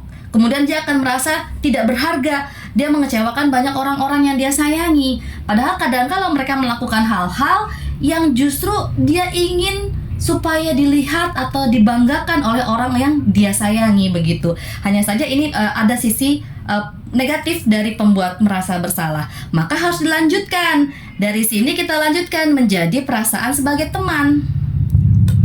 Nah ini, di posisi teman ini tidak akan menyakiti murid, tapi tetap berupaya mengontrol murid melalui persuasinya. Posisi teman pada guru ini bisa bernilai negatif atau positif. Jadi ada dua posisi dalam posisi ini. Kalau posisi teman biasanya akan berhubungan dengan humor, juga menggunakan hubungan yang baik. Misalkan kita sudah bagus nih hubungan dengan anak, terus kita minta tolong misalnya sama anak, ayo dong bantu, bapak berat nih angkat meja nih, ayo dong gitu. Nah itu mereka suka bisa, oh iya yang tadi bantu gitu kan. Tetapi ternyata di posisi ini juga ada nilai negatifnya. Di mana nilai negatifnya adalah ketika misalkan kita seringkali kita juga, ya udah nggak apa-apa nanti ibu bantu gitu kan, ibu bantu atau bapak bantu. Tapi kita kadang-kadang kita tidak sadar bahwa kita itu juga punya kesibukan. Nah ketika yang terjadi mereka minta tolong pada kita, ternyata kita bilang tidak bisa. Nah ini yang bahaya, mereka akan kecewa. Mereka akan berpikir bahwa saya pikir bapak dan ibu teman saya, ternyata enggak. Nah biasanya di sini nih yang bahaya, kalau dia sudah merasa dikecewakan dan tidak mau lagi berusaha. Nah naik lagi ke posisi berikutnya, bukan di posisi teman lagi, tetapi kita akan masuk ke posisi pemantau. Sebentar. Oke. Nah di posisi pemantau ini berarti mengawasi. Jadi tingkatannya seperti itu. Sudah sampai ke pemantau, kita mengawasi apa yang dilakukan oleh murid kita. Kita juga bertanggung jawab atas perilaku mereka gitu kan. Nah ini ada peraturan-peraturan atau konsekuensi. Jadi ada tadi yang keyakinan kelas, peraturan, kemudian keyakinan kelas. Kita juga buatkan konsekuensinya atau komitmennya seperti itu. Nah biasanya di posisi ini seorang pemantau akan berkata ketika anak itu melakukan kesalahan, nanti akan mengatakan, peraturan ini apa? Kamu tahu nggak sih apa yang telah kamu lakukan? Kamu tahu nggak konsekuensinya apa dari yang kamu lakukan? Nah biasanya kayak begitu. Jadi dia lebih sudah kalau saya bilangnya ya sudah menanyakan lagi ke anak, sehingga akhirnya anak merasa sadar bahwa oh iya saya salah, saya tahu konsekuensinya. Oh ya konsekuensinya begini. Nah itu yang akan mereka lakukan. Nah biasanya di sini seorang pemantau itu mengandalkan penghitungan catatan data yang dapat digunakan sebagai bukti atas perilaku seseorang. Contoh, kalau saya suka lihatnya misalkan di meja piket. Ada catatan anak telat begitu ya, sehingga kita bisa lihat, kita bikin perjanjian, kamu sudah 2 kali nih melakukan terlambat atau 3 kali, harus ada konsekuensinya. Mana bu buktinya? Nah ini ada. Nah itu, sehingga akhirnya dia juga merasa bahwa saya salah, bahwa saya memang harus mendapatkan sanksi atau konsekuensi dari keterlambatan saya. Itu di pemantau. Nah naik ke atas tingkatnya, yang paling tinggi adalah manajer. Di sini guru berbuat sesuatu bersama. Mohon maaf, suara saya terdengar? Sepertinya saya putus jaringan barusan. Terdengar Bu sekarang. Oke, terima kasih. Kalau hilang lagi tolong diucapkan ya, tolong diinformasikan ya. Karena saya cuma bisa lihat dari tulisan di sini. Oke, baik, saya lanjutkan lagi. Iya, baik, terima kasih. Saya lanjut ke manajer ya. Nah, tadi saya bilang di sini guru berbuat sesuatu bersama dengan murid, mempersilahkan murid mempertanggungjawabkan perilakunya, kemudian mendukung murid agar dapat menemukan solusi atas permasalahannya sendiri. Seorang manajer itu telah memiliki keterampilan. Dia bisa di posisi teman maupun pemantau. Jadi kalau di dalam posisi manajer itu ya kita harus bisa include semuanya. Tetapi bisa juga kembali ke posisi masing-masing dalam waktu-waktu yang diperlukan begitu. Jadi tidak harus selalu menjadi manajer, tapi juga bisa menjadi teman atau sebagai pemantau. Nah, meskipun kita sudah berada di posisi manajer, balik lagi yang kita harapkan bukan kitanya, tetapi murid-murid kita. Itu yang menjadi manusia yang merdeka, mandiri, dan bertanggung jawab. Maka kita perlu mengacu kepada restitusi yang dapat menjadikan murid kita seorang manajer bagi dirinya sendiri. Jadi harapannya di sini guru berada di posisi manajer, tetapi untuk menjadikan siswa kita juga bisa menjadi manajer bagi dirinya sendiri. Seperti itu untuk di posisi manajer. Nah, yang terakhir di sini kelewat. Nah, biasanya untuk di manajer, murid ini diajak untuk menganalisis kebutuhan dirinya. Jadi dia menelaah apa yang dia butuhkan, juga kebutuhan orang lain. Di sini penekanannya bukan pada kemampuan membuat konsekuensi, namun dapat berkolaborasi dengan murid bagaimana memperbaiki kesalahan yang ada. Misalkan contoh kayak gini, apakah kamu meyakini, atau jika kamu meyakini, apakah kamu bersedia memperbaikinya? Misalkan contoh lagi kasus yang kemarin saya hadapi, kamu tahu nggak sih kalau kamu itu akhirnya membuat temanmu akhirnya terlambat? Ya tahu Bu, nah bersedia kamu untuk seperti itu. Dan kemudian tugas manajer bukan untuk mengatur perilaku seseorang. Jadi kita tidak bisa mengatur anak, tapi kita membimbing dia untuk mengatur dirinya sendiri, sehingga seorang manajer bukan memisahkan murid dari kelompoknya, tapi mengembalikan dia ke dalam kelompoknya dengan lebih baik dan kuat. Seperti itu untuk di posisi kontrol. Ya. Oke, kita nanti masuk ke segitiga restitusi. Silahkan, mungkin ada yang ingin menanggapi. Ini adalah bagian terakhir di segitiga restitusi, atau kita lanjut dulu? Kita lanjut dulu mungkin ya, biar selesai satu kompleks ini dari segitiga restitusi dengan yang tadi di posisi kontrol. Di segitiga restitusi itu ada 3 langkah. Yang pertama, menstabilkan identitas. Yang kedua, validasi tindakan yang salah. Yang ketiga, menanyakan keyakinan. Nah, mungkin teman-teman di sini melihat ada nomor 1, 2, dan 3. Tetapi saya kemarin membaca beberapa referensi juga bahwa langkah-langkah ini sebetulnya bisa saja tidak berurutan, tetapi juga baiknya berurutan. Jadi boleh saja, karena memang pada kenyataan di lapangan kadang-kadang kita mau menstabilkan identitas pertama di awal sulit nih, anak ternyata bisa dalam emosi yang bagaimana meledak ya. Mau nggak mau kita harus meredakan dulu emosinya. Jadi belum tentu kita melakukan yang menstabilkan identitas. Apa sih itu menstabilkan identitas, validasi tindakan yang salah, atau menanyakan keyakinan? Baik, kita akan bahas di sini. Ini adalah menstabilkan identitas. Jadi ketika anak kita atau murid kita berbuat salah, ini biasanya kebutuhan dasar mereka berarti tidak terpenuhi. Nah, saat itu kondisinya sedang emosional. Biasanya otak tidak akan mampu berpikir rasional. Pada tahap inilah guru kita ini berupaya menstabilkan identitasnya sehingga bisa lebih tenang dalam mencari solusi. Jadi kan kalau anak lagi emosi ya, kadang-kadang kita tanya apa juga udah nggak nyambung, dia cuma pengennya menyampaikan apa yang ada di emosinya dia. Makanya kita biasanya di sini kita harus bisa meredakan dulu emosinya dengan beberapa kalimat. Contohnya seperti ini, dia melakukan kesalahan nih. Terus kita bilang, iya sih memang nak, tidak ada manusia yang sempurna. Saya juga pernah melakukan kesalahan seperti itu. Atau, iya saya paham, memang tidak enak berada di posisimu saat ini. Kamu dihina misalkan, atau kamu kata-katain. Iya saya tahu. Nah biasanya mereka butuh pengakuan itu. Kenapa? Karena biar mereka ternyata saya tidak sendiri begitu. Saya juga ada juga guru saya. Oh ternyata guru saya juga tidak sempurna. Guru saya juga pernah melakukan kesalahan yang sama. Jadi dia pasti tahu apa yang saya rasakan. Nah di situ ya, itu untuk menstabilkan identitas.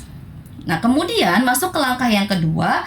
Setelah dia agak reda emosinya, kemudian dia sudah bisa kita ajak ngobrol dengan baik-baik, biasanya masuk ke langkah yang kedua, di mana kita berusaha memahami kebutuhan dasar yang melatar belakangi anak untuk berbuat kesalahan.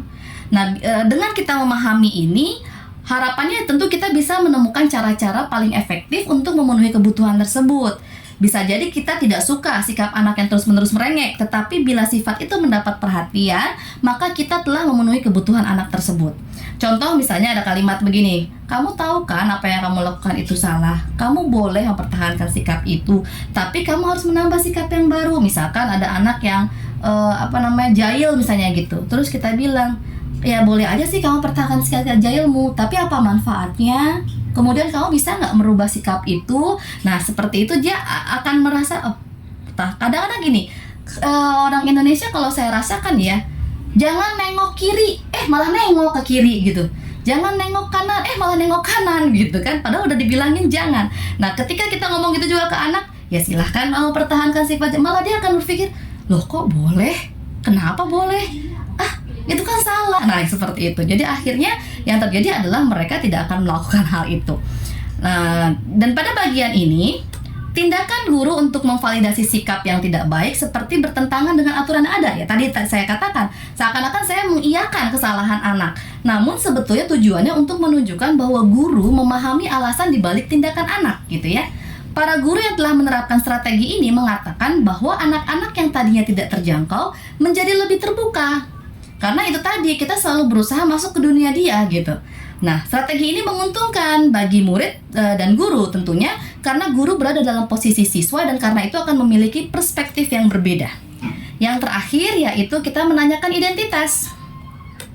Nah, identitas ini tentunya akan tercapai jika sudah ada kalau tadi keyakinan ya. Nah, jadi ini setelah kita meredakan tadi, kemudian kita validasi apa yang dilakukan, dia akan siap nih dihubungkan dengan nilai-nilai yang dia percaya dan berpindah menjadi orang yang dia inginkan. Misalnya contoh, ketika dia merasa dia terlambat, dia kan pasti akan melakukan pembelaan dulu. Kenapa? Karena dia takut, dia sudah melanggar peraturan. Tahu-tahu yang dihadapi oleh dia bukan guru yang marah, kamu tuh ya melakukan telat terus. Loh, kenapa nak? Kenapa kamu telat? Ya soalnya saya bu bangunnya telat tadi malam saya. Oh iya, ibu juga pernah sih merasakan bahwa bangun siang itu tidur malam terlalu malam itu nggak enak ya nak, bangunnya siang jadi kedebuk ya. Iya bu, nah biasanya kan begitu. Nanti tapi kamu tahu nggak kalau itu salah? Tahu ibu. Nah setelah kita tadi ada keyakinan di kelas kita bisa tarik keyakinan itu ke dalam dirinya. Kita udah bikin keyakinan loh nak, kalau telat bagaimana gitu kan. Nanti kalimatnya kayak, kamu tahu kan keyakinan kelas kita beserta komitmennya? Oh tahu. Apa nilai-nilai hukum umum yang telah disepakati? Nah itu mereka akan bisa menarik itu, dan itu diharapkannya akan menjadi motivasi intrinsik dalam diri mereka untuk menjadi lebih baik lagi. Oke, baik, ini sudah terima kasih sebetulnya. Boleh saya tutup dulu sebentar sebelum saya bisa diskusi dengan teman-teman, karena saya ingin men-share link absen. Mumpung saya masih ingat, saya takut lupa. Saya stop sharing dulu sebentar, Pak Is dan teman-teman sabar dulu untuk menanggapi ini. Saya mau tutup dulu ininya, kita akan share. Nah, untuk daftar hadir saya share-nya melalui message ya teman-teman ya. Tolong diisi. Nah, sambil kita mengisi absen, silahkan yang ingin menanggapi tadi yang sudah saya sampaikan. Maka teman-teman selain Pak Is boleh dong saya menyolek lagi yang lain ya Pak Is ya. Kita punya di sini ada Bu Rahmi, ada Vidya. Nah ini dari BK. Ada suaranya mungkin dari Vidya, bagaimana dalam mengatasi anak-anak yang bermasalah. Boleh diceritakan?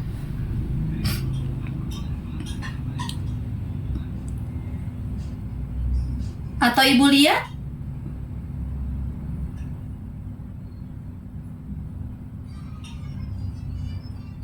Oke baik, Pak Is lagi kayaknya ini emang. Mangga teman-teman boleh, Bu, ya. Boleh. Ya, ini menarik sekali, menurut saya menarik sekali. Pertanyaan saya, apa pengalaman Ibu? Apa yang gini, Ibu kan melakukan ini ya, melakukan aksi nyata ini. Ada nggak kegagalan dalam menggunakan teori ini, menggunakan segitiga restitusi ini? Oke, baik. Ada nggak anak yang dia memiliki action yang negatif, kemudian Ibu treatment dengan segitiga restitusi ini, kemudian gagal nggak? Nah, ketika gagal itu apa penyebabnya itu gagal itu? Tapi kalau memang berhasil ya apa yang menyebabkan itu berhasil itu satu. Dan nomor dua, karena saya 2 tahun berturut-turut jadi guru piket, maka saya apal banget yang terlambat. Ya. Yang terlambat itu aja anaknya. itu aja tuh anaknya. Iya, iya. Gitu. Ya ketika ditanya ya dari yang sudah pernyataan yang negatif gitu ya, kamu jangan terlambat dong, gini, sampai yang positif gitu kan, sampai yang ibaratnya ya pokoknya dari yang baik banget sampai ini, ya itu aja anaknya gitu. Enggak, kalau anak yang terlambat cuma 1 kali 2 kali mah diingetin, kamu kenapa terlambat? Oh tadi malam itu Pak tidur kemalaman. Itu kalau anak yang itu mah ya ntar besoknya nggak terlambat gitu. Lagi, Tapi betul. kalau anak-anak yang itu kan ya udah bisa seminggu itu 4 kali gitu kan ya.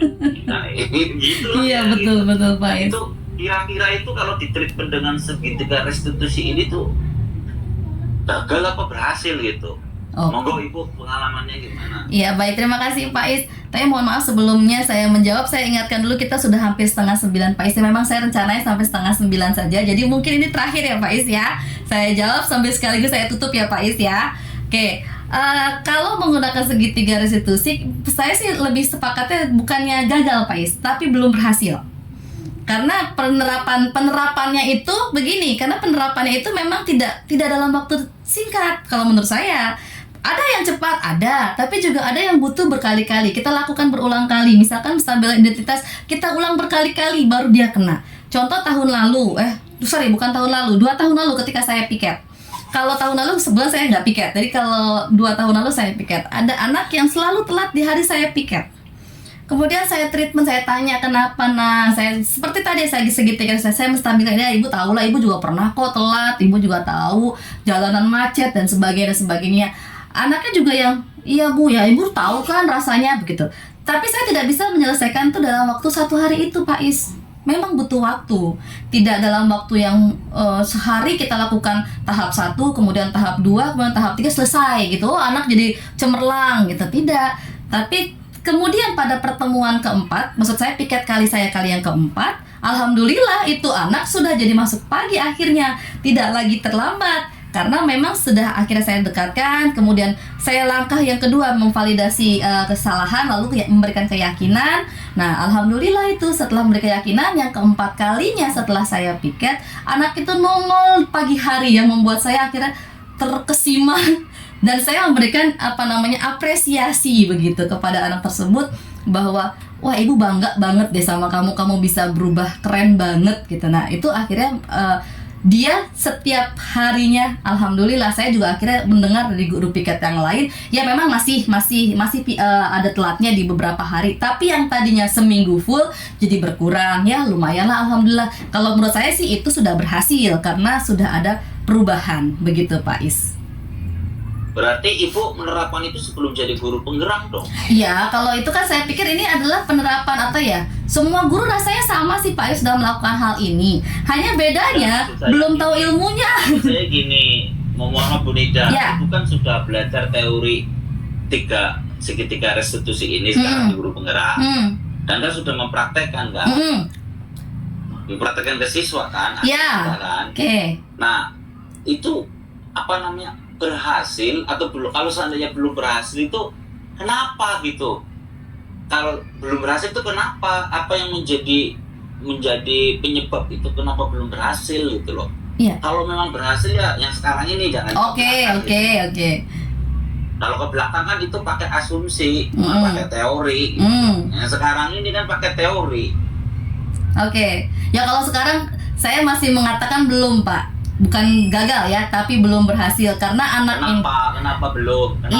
Kenapa belum? Iya, karena anak ini saya coba mendekati. Dia kebetulan saya piket juga di hari Senin dan anak ini juga telat di hari Senin, dan saya tahu dia telat di beberapa hari. Saya baru kalau menurut saya masih baru termasuk ke tahap menstabilkan identitas karena saya tidak tahu latar belakang anak ini. Saya suka begitu Pak Is. Jadi saya tanya dulu ada apa dengan anak ini, kenapa sih kok dia telat terus. Kita juga harus berpikir seperti itu, ada apa dengan dia. Kita sudah mencoba untuk ibu paham kamu kerja seperti ini sehingga kamu, tapi tetap masih belum kena ke hatinya. Berarti ada sesuatu yang mungkin saya juga merasakan bahwa saya salah melakukan pendekatan sama dia, dan itu yang harus saya perbaiki. Nah itu yang akhirnya saya baru tadi nih Pak Is, saya dengar bahwa dia tuh suka ngamen Bu di sana sini. Oh berarti saya harus merubah nih.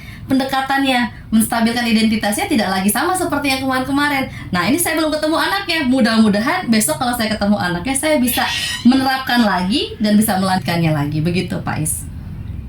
Anak saya dulu pernah pengalaman, Iya. anak kita, anaknya pinter banget, disiplin. Kemudian beberapa depan minggu itu dia jadi sering terlambat. Oh, Masuk kelas saya juga sering terlambat. Ketika saya piket juga dia sering terlambat. Oke. Anaknya pinter banget. Kemudian saya bilang begini ke dia, ini di depan anak-anak gitu. Saya kecewa sama kamu, bilang gitu. Kamu tuh anaknya pinter banget.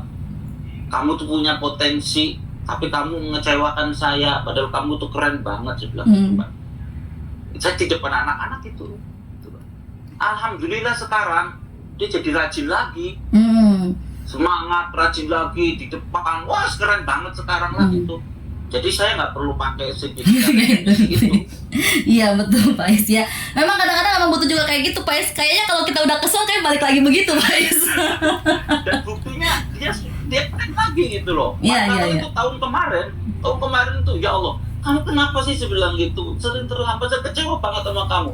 Bahkan saya sering ini menghukum dia untuk berdiri kan. Tapi Iya, saya iya. kasih semangat itu. Kenapa sih kamu gini di kelas juga sama gitu. Tapi sekarang alhamdulillah itu dia balik lagi gitu. Saya ngomong gitu terus terang aja, saya kecewa sama kamu. Kamu tuh keren banget, kamu tuh ini.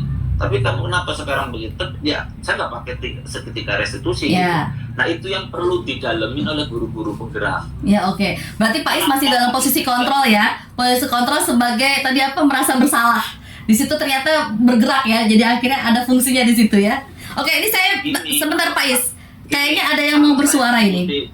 Bagaimana? Ya, gini Bu Rida, Ya. sebentar lagi. Kalau saya diskusi dengan guru penggerak yang lain, kenapa segitiga restitusi itu kadang belum berhasil? Itu ada faktor dari keluarga. Itu di pola Menarik ini. orang tua itu. Ya, lihat terima kasih. Monggo yang lain mantap Oke. nih, ayolah. Nah, kita udah suara baru nih Pak Is. Kayaknya ada Ibu Marini. Silakan Ibu Marini. Ya baik, terima kasih atas kesempatannya Ibu Dina. Mohon izin belum bisa mengaktifkan kamera. Ya, Ya, tidak apa-apa Ibu. Ya, saya tadi sambil mendengarkan pengalaman-pengalaman dari Ibu Nida maupun teman-teman yang lain, sangat luar biasa sekali ya. Pengalaman-pengalamannya memang masalah yang dihadapi itu berbagai macam dan beragam. Sungguh luar biasa dan penanganannya pun beragam gitu. Namun saya ingin berbagi pengalaman juga ya. Boleh. Mengapa saya mau menerapkan segitiga restitusi jika saya mempunyai kesempatan gitu setiap dalam permasalahan saya menerapkan segitiga restitusi karena harapan saya dalam penyelesaian masalah bukan hanya pada saat masalah itu terjadi dan masalah itu selesai saja, tetapi harapan saya adalah pembentukan karakter murid sampai mungkin 10 tahun ke depan gitu. Jadi saya berharap anak tersebut menjadi rajin kembali, tentu saja menjadi baik kembali dan bisa menyelesaikan masalahnya sendiri dengan baik. Tetapi di sisi lain yang ingin saya lihat dari anak tersebut 10 tahun ke depan adalah anak tersebut memiliki karakter yang kuat, punya kepercayaan diri yang tinggi, punya identitas yang stabil, dan juga anak itu bisa menangani masalah, berbagai macam masalah dengan baik dan motivasinya dari dalam diri sendiri, bukan hanya karena nanti kalau saya begini orang tua saya yang kecewa, nanti kalau saya begini nanti saya itu. Kalau misalnya di dunia ini tidak ada penghargaan atau tidak ada kekecewaan, lalu tidak ada lagi motivasi anak. Kalau menurut saya memang saya berharap dari permasalahan yang terjadi itu bisa membentuk anak karakter ke 10 tahun mendatang, bukan hanya pada saat penyelesaiannya saja. Itu saja pendapat dari saya. Mohon maaf bila ada salah-salah kata. Teman-teman luar biasa sekali. Saya mendapatkan pengalaman-pengalaman baru dari pengalaman teman-teman. Sekian dari saya. Wassalamualaikum warahmatullahi wabarakatuh. Waalaikumsalam warahmatullahi wabarakatuh. Terima kasih Ibu Marini. Ibu Amel mungkin masih ada, Bu Amel? Boleh sebentar saja, sedikit sampai 20-40. Sedikit aja deh. Iya. Mungkin saya ingin menanyakan ke Pak Is nih terkait anak tadi, gitu ya. Apakah Pak Is melihat perubahan anak itu hanya terjadi ketika ada Pak Is dan dengan Pak Is saja? Tapi apakah perubahan anak itu juga terjadi dengan guru yang lain? Nah itu. Nah kan di sini kan harapannya dengan kita menerapkan segitiga restitusi, kalau saya sederhananya adalah kita bisa menuntun anak agar dia bisa memecahkan sendiri masalahnya. Dia mencari solusi sendiri dari permasalahan yang dia hadapi. Contohnya misalkan kalau datang terlambat, dengan kita menanyakan, ya kan, kenapa dia datang terlambat, gitu kan? Kemudian dengan tanpa kita menjudge dulu, gitu kan, kamu nih akan terlambat terus tiap hari. Tapi kita gali, ya kan, sampai anak itu mencari tahu sendiri, oh saya terlambat tuh karena ini, berarti supaya saya tidak seperti ini saya bagaimana. Itu kan lama-kelamaan kita akan melatih problem solving, ya Pak Is ya. Yang diharapkan itu nanti ke depannya, gitu kan, ke depannya mungkin nggak 2 hari ke depan, 3 hari ke depan, benar kata Bu Marini, 10 tahun ke depan, gitu kan, itu punya manfaat yang positif untuk diri anak, seperti itu. Jadi kita, kalau saya pribadi sebagai guru, ketika melihat ada perubahan di anak hanya terjadi kepada saya belum anggap itu sebuah keberhasilan dalam merubah dia untuk tidak melakukan yang kesalahan lagi, gitu kan. Tapi kalau saya melihat ada anak tanpa ada saya, tidak adanya saya, dia bisa berubah, itu kan artinya memang muncul dari dirinya sendiri. Betul. Untuk tidak melakukan kesalahan itu lagi. Itu yang kita harapkan, dan itu bukan perkara yang mudah, itu sulit Pak Is. Jujur saya sendiri kalau mau menerapkan restitusi dengan yang sebenarnya, gitu ya Pak Is, mungkin hasilnya tidak dirasakan sakit gitu. Iya, betul. Gitu. Betul. Anak itu pasti akan kemungkinan besar akan melakukan kesalahan yang sama. Nah, kita harus meyakini bahwa anak itu melakukan kesalahan lagi pasti ada alasannya. Nah, itu membuat kita sebagai guru konsisten dan komitmen untuk nuntun anak itu terus supaya dia bisa maksudnya menyelesaikan lagi masalah tersebut, gitu. Balik lagi ke diri kita deh, gitu ya Pak Is ya. Pasti kita juga tidak selalu tidak punya kesalahan, pasti sewaktu-waktu kita juga punya kesalahan, gitu kan. Nah, tapi karena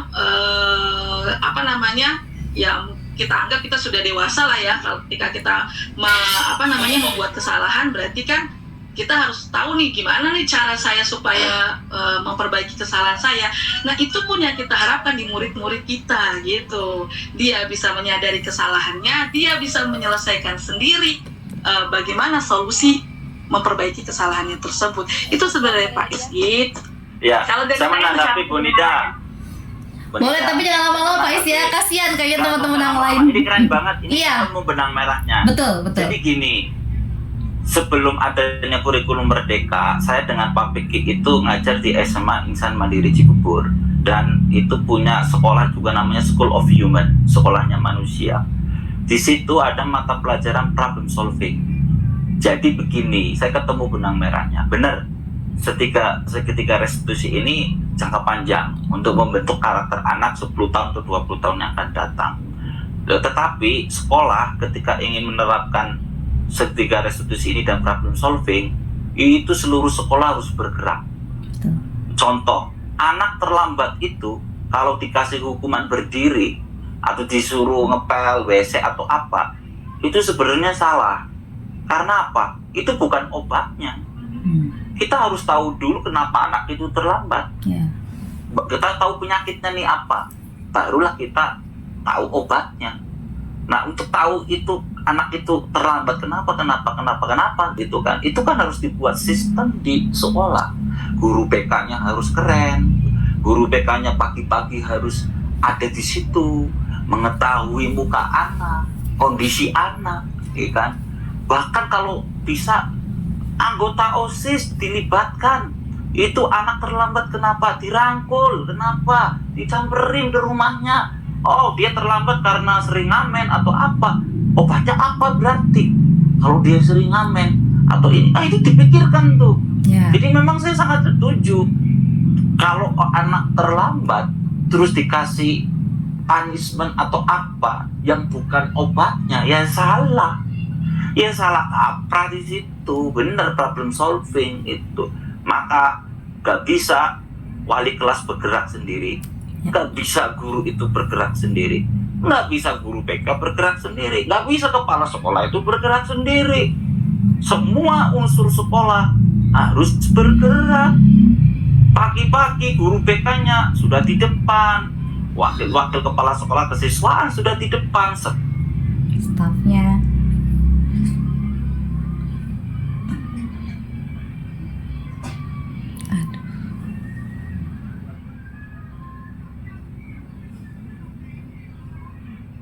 Tapi yang lihat anak yang rambutnya masih kusut, gak pakai gesper, tanyain udah sarapan belum, selamat pak.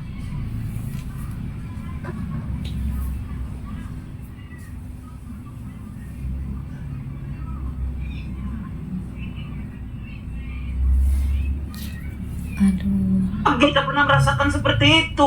Ya kita sih. Assalamualaikum warahmatullahi wabarakatuh. Waalaikumsalam warahmatullahi wabarakatuh. Masya Allah, luar biasa. Terima kasih sharing-sharingnya hari ini untuk Pak Is yang luar biasa, Bu Amel, Bu Marini, Bu Ana, juga untuk teman-teman yang lain. Terima kasih. Masya Allah, kita dapat ilmunya tidak hanya permukaan, tapi juga dalam, dan mudah-mudahan yang lain tergerak untuk semakin mendalami, sehingga betul tadi kata Pak Is, kita semua bisa serentak seia sekata supaya sekolah kita bisa maju, terutama untuk SMA Negeri 21 Kota Bekasi. Baik, terima kasih teman-teman semuanya. Mohon maaf, jangan lupa untuk mengisi daftar hadir. Kemudian saya kembalikan lagi waktu dan tempatnya kepada Nazwa. Mbak Nazwa.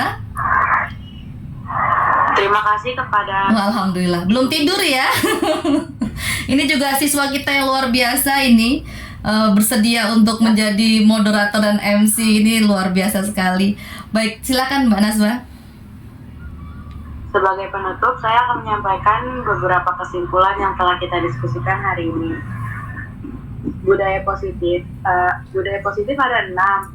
Yang pertama, disiplin positif. Disiplin positif ada 3, yaitu teori kontrol, makna disiplin, nilai-nilai kebajikan. Teori kontrol yaitu Dr. William Glasser yang mengajarkan bahwa individu memiliki kemampuan untuk mengendalikan dan merancang kehidupan mereka sendiri menuju kepuasan dan kebahagiaan. Makna disiplin berasal dari bahasa Latin disiplina yang artinya belajar. Konsep KHD atau Kiai Haji Dewantara tentang disiplin adalah untuk mencapai kemerdekaan murid. Disiplin adalah disiplin diri yang memiliki motivasi internal. Yang kedua, ada motivasi perilaku manusia. Motivasi perilaku manusia ada 3. Yang pertama, untuk menghindari ketidaknyamanan atau hukuman. Yang kedua, untuk mendapatkan imbalan atau penghargaan dari orang lain. Yang ketiga, untuk menjadi orang yang mereka inginkan dan menghargai diri sendiri dengan nilai-nilai yang mereka percaya. Yang ketiga, ada keyakinan sekolah atau kelas. Keyakinan kelas dengan cara membuat peraturan yang tidak terlalu mengikat kelas. Harus dibuat dengan cara bersama-sama. Keyakinan harus ditinjau dari waktu ke waktu. Yang keempat, ada kebutuhan dasar manusia. Kebutuhan dasar manusia ada 5. Yang pertama, bertahan hidup. Yang kedua, kasih sayang dan rasa diterima. Yang ketiga, kebebasan. Yang keempat, kesenangan. Dan yang terakhir, atau kelima, penguasaan. Yang kelima, ada posisi kontrol. Posisi kontrol ada 5 juga. Yang pertama, penghukum. Yang kedua, membuat merasa bersalah. Yang ketiga, teman. Yang keempat, pemantau. Yang kelima, manajer. Dan yang terakhir, segitiga restitusi ada 3. Yang pertama, menstabilkan identitas. Yang kedua, validasi tindakan yang salah. Yang ketiga, menanyakan keyakinan atau identitas. Terima kasih kepada semua peserta yang telah hadir dan berpartisipasi aktif dalam webinar ini. Semoga informasi yang kita dapatkan hari ini bermanfaat dan dapat diterapkan dalam kehidupan sehari-hari. Terima kasih kepada Ibu Nurila Rizida atas pemaparan materi yang sangat inspiratif, dan kepada peserta webinar yang telah menyelenggarakan acara ini. Sampai jumpa di acara selanjutnya. Baik, terima kasih teman-teman. Terima kasih. Selamat istirahat. Besok kita masih bekerja lagi. Mangga silahkan untuk meninggalkan